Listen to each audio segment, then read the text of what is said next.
আসসালামু আলাইকুম। আমি মোহাম্মদ আলিম আল রাজি, সি ক্যাটাগরির ফার্মাসিস্ট, আদ্রিতা মেডিকেল হল, পশ্চিম মোল্লারটেক, দক্ষিণখান, ঢাকা।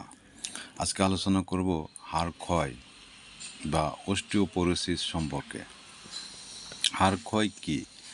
হাড় ক্ষয় হলো একটি সাধারণ রোগ যেখানে হাড়ের ঘনত্ব ও শক্তি কমে যায়, ফলে হাড় ভঙ্গুর ও সহজে ভেঙে যাওয়ার ঝুঁকি বেড়ে যায়।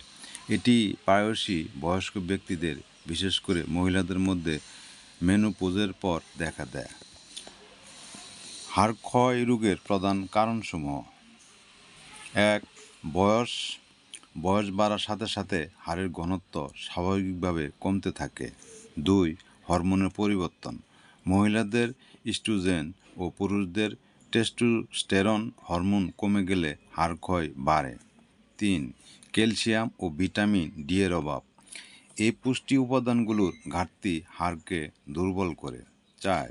অনিয়মিত জীবনযাপন: শারীরিক পরিশ্রমের অভাব, ধূমপান, মদ্যপান ও ক্যাফেইন গ্রহণ হাড় ক্ষয়ের ঝুঁকি বাড়ায়। ৫. জিনগত কারণ: পরিবারের হাড় ক্ষয় রোগের ইতিহাস থাকলে ঝুঁকি বেশি। ৬.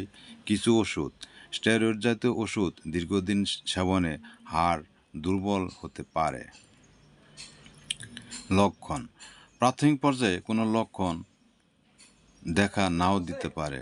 হাড় ভঙ্গুর হয়ে যাওয়া, বিশেষ করে কোমর, মেরুদণ্ড বা হিপের হাড় ভাঙা, পিঠের ব্যথা, কুঁজু হয়ে যাওয়া বা উচ্চতা কমে যাওয়া। চিকিৎসা ও প্রতিরোধ: আপনি অবশ্যই একজন অর্থোপেডিস্ট ডাক্তারের পরামর্শ নেবেন। বিশেষজ্ঞ যেভাবে পরামর্শ দেয় সেভাবে ওষুধ সেবন করবেন। আপনার সুস্থতাই আমার কাম্য। সকলকে ধন্যবাদ। আসসালামু আলাইকুম।